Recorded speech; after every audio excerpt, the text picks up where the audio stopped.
Hey guys, and welcome back to my YouTube channel. Oh my god, excuse my little flappy dappies. It's clear that lockdown is piling the weight on me, but you know what? I'm over it. I do not care. So I'm back with another video, and today I'm going to be doing an assumptions video. So basically what I did is I put a poll on my Instagram and my Snapchat for like my peers to pop up and message me stuff they assumed about me. I didn't get many. I think I got about 20. So I'm going to answer about 10 for you, and yeah, let's get straight into the video. Okay guys, so I've got a little like notepad screen just there, so I'm just going to be rolling the questions off and then answering them. So the first assumption that people thought about me is that I don't have many friends due to trust issues. Now, I feel like as I've grown up, I went from sort of like having a large group of friends and like being the most popular kid and, you know, really mixing with just anybody, to getting a little bit more wiser and making mistakes and falling out with people, and that sort of decreased my friendships. And there's nothing wrong with that. As we get older, we form new friendships, we lose old friendships. I was actually having this conversation last night, and I was saying that life is just crazy at this age. It's such an awkward age. Like, you've got friends that have passed away, rest in peace, and it's so sad. You've got friends that are in prison. You've got friends that are engaged, friends that are married, friends that are having babies, friends that have taken out mortgages, friends that have got nothing.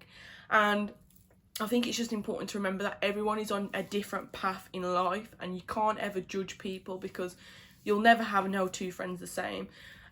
So yeah, I'd definitely say my friendship group has decreased. I wouldn't necessarily say it's due to trust issues. Obviously you do have betrayal in friendships as you grow up. That is just a natural factor in friendships. But trust issues haven't really made me deter away from friendships. It's just that I'm getting a little bit older, a little bit wiser, and if I'm totally honest, if you are not a beneficial factor in my life, if you're not helping me with my goals, if we can't help each other build and, you know, just positive energy, then this friendship needs to terminate. There's nothing we can do going forward. So yeah, that's that one. The second assumption was that I am a midget.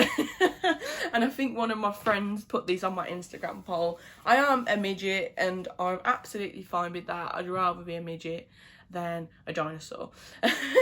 No, there is some beautiful, lovely, tall girls out there, but I am actually 5'3". Some people try and like estimate or guess what I am from just seeing me on the camera, and you can never get it spot on, but I am pretty short in real life. So the third one is that you don't have many female friends. Now that sort of backs off the first question. All my friends are female. I don't have any male friends. And the female friends that I have, I do truly appreciate. I can count them on one hand, and yeah, that's it. I'm not one of those girls that's like, oh, I don't get on with females. That's not the case at all. I do get on with females, and yeah. The next assumption is that I have had my lips done. I, in fact, have not had my lips done. I've never had anything done. I've never had any surgical or temporary procedures done to myself or my body. I would like some procedures done. Maybe I can elaborate that on another video. But I have, in fact, never had my lips done. It's not to say I would never. However, I do think I was blessed with full lips, and I don't really need it. However, some girls do look beautiful with their filler, and I do think just do as you please. There's so many like social stigmas at the minute about what you should and shouldn't do. At the end of the day, it's no one's business. It doesn't contribute to their bank fund, so why are they bothered? So no, I have not had my lips done. The next one is that I come from a wealthy background. This is an interesting question, and I think I got asked this question about 5 times. That is not necessarily the case. I've never gone without. I've never wanted for anything. I've always been blessed enough to have, you know, a great family and great parents that if I did need or want anything, it would be provided without question. I wouldn't say we're like rich. We don't live in a mansion. We live in a normal estate with normal people. However, my family are a very, very hard working family. I do come from a traditional working class family. And I suppose that along the way has brought assets and financial stability. My parents do not support me anymore. I work, I get my own money, I'm securing the bag myself. However, for birthdays and Christmas, I do still receive, obviously, money and gifts. And if I do need support, my mum and dad are the first people there. And they still treat me now, even though I'm 18. But yeah, I wouldn't say I come from a wealthy background. I'd say I come from a secure, stable background financially, in the case that I've never had to go without.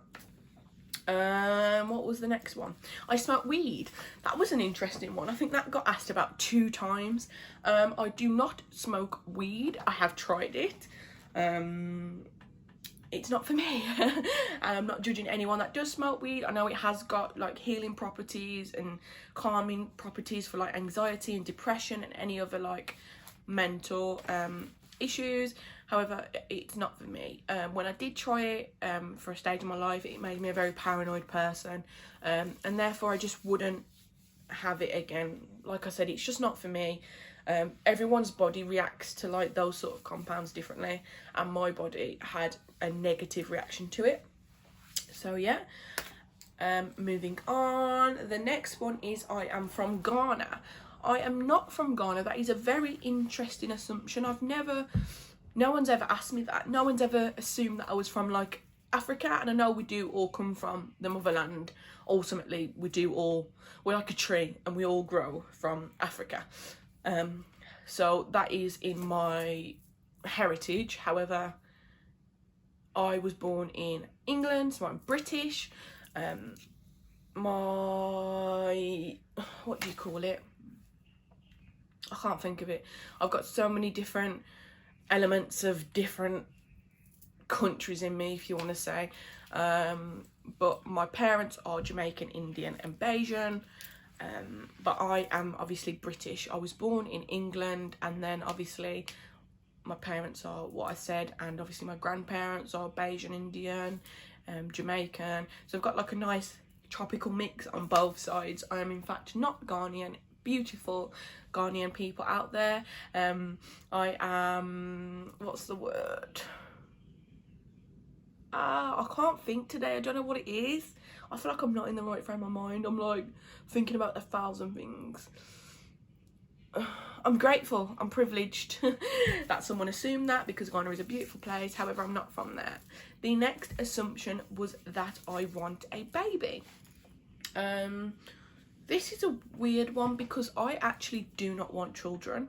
I'd rather have a house full of dogs. But honestly, children are not really on the cards for me. I'd rather just travel and live my best life, buy properties abroad. I just want to, yeah, children are not on my cards. If it does happen, it happens. I'm not saying I would, you know, if I had a child, it would have to go. And that is not my attitude at all. It's just that I don't believe it's in a path of life for me. And when I say this, like, my family get upset. But everyone's different, and ultimately you can't force a baby on someone. And I think that comes down to social stigmas, like, oh, you should be pregnant, you should be married by this age, have a baby, and no babies out of wedlock. And it's just like, I'm so over all that. So if I was to have a baby, I was to have a baby tomorrow. That is fine. The PS5's just disconnected. However, I would never plan a child. It's just not, I don't really want kids. They're not really in my plan of goals. And that's fine. The next question is, you like boring sex? Who the asked that? Like, I can't even remember, because there's some weirdos that follow me and I don't even follow them back, and they've popped up to this, and I thought that was an interesting one to put on there just to spice it up. It's a very personal question. I've never quite specified what I like. Yeah, I'm just gonna leave that one there because my family watch that channel. The next question is, you would like to succeed off YouTube? That's a great assumption. I would, of course, love to succeed off YouTube. I know that comes with great consistency, constant new content, you know, little bit being a little bit of original rather than like sort of doing the same. And it's so hard because everyone is doing the same thing. There's 7 billion people in the world, and of course there's always going to be someone doing the same thing as you. That's why it's so hard. You just, I don't know, you just have to have something different about you. But I would love to succeed off YouTube. That would be a dream come true. The next assumption is you don't like cheap clothes because you're too prestige. I was actually quite offended at this question. I thought that come across quite cheeky. I in fact do like cheap clothes. You see, if you watch my last video, you would know that. So please go and watch my next video. It is the Pretty Little Thing haul. Pretty Little Thing isn't, I would say it's cheap actually. It's very reasonably priced for the items that you can get. So I'm not really one of those stuck up people that's like, it has to be over £50 for me to wear it. No, that is not me at all. If it looks good, I will wear it. I was saying to my mum the other day, I've got a friend, and literally she's probably one of the most well-dressed girls I know, and she shops in like charity shops. She can wear like 50p jeans with a 20p top and she will look unreal. So that is not the case. I'm not prestige. I will wear whatever's put in front of me. Today I'm wearing a Zara top and misguided jeggings jeans. So yeah, I don't tend to really wear designer clothing. If you'd watch my Louis Vuitton, what do you call it, I can't think today. If you watch my Louis Vuitton review, you will see what I think now about designer items. I mean, it's nice to have the odd luxury item, but in day to day, 9 times out of 10, I'm just wearing Zara, Pretty Little Thing, River Island, not designer items. And that's that. The next assumption about me is that I would like a nose job. Now that's an interesting assumption. I don't know if that's someone telling me that I've got a massive nose or whether they've just picked up on me mentioning that before. I would love a nose job. That is a spot on assumption. It's something I've wanted since I was a child. My whole family are aware of that. They support me. They might not necessarily agree with it because they're sort of quite a Christian family, so they believe that what God gave you, you should just accept and, you know, just go with the flow and not sort of live up to Eurocentric standards, and that you should just be happy with what you was blessed with. However, it's something that I've wanted for a very, very long time, and I'm all for, if you can do it and you want to do it, and make sure you do. Please don't take this as me telling you that you need to go get a flight or go to Harley Street and get surgery. That is not me. I'm just saying, if you are not happy with something in your body and you have the ability to alter it and it's going to make your happiness increase, then do it. Why not? It's your body. Obviously do your research. There is complications. There is many of things that you do need to research before you go ahead and do it. But yeah, it's up to you. The next assumption and the last assumption is you have size 4 feet. I actually am a size 4 feet, yeah. My feet vary between a 3.5 to like a 4.5. So like my designer shoes are normally like a 3.5 or a 4. And then like my Jordans are normally like a 4.5. So yeah, I sort of vary between those. Good assumption. It must look like I've got little feet on my pictures. So yeah, that is it today. It was just a short, quick video. These assumptions, you can get to know me a little bit from them. I really, really hope you enjoyed this video. Please comment down below what you want to see from me next. As I said, I'm open and happy to do what is requested. Don't forget to like and subscribe. It really helps me and my content. So yeah, thank you so much for watching. Have a lovely day. Mwah.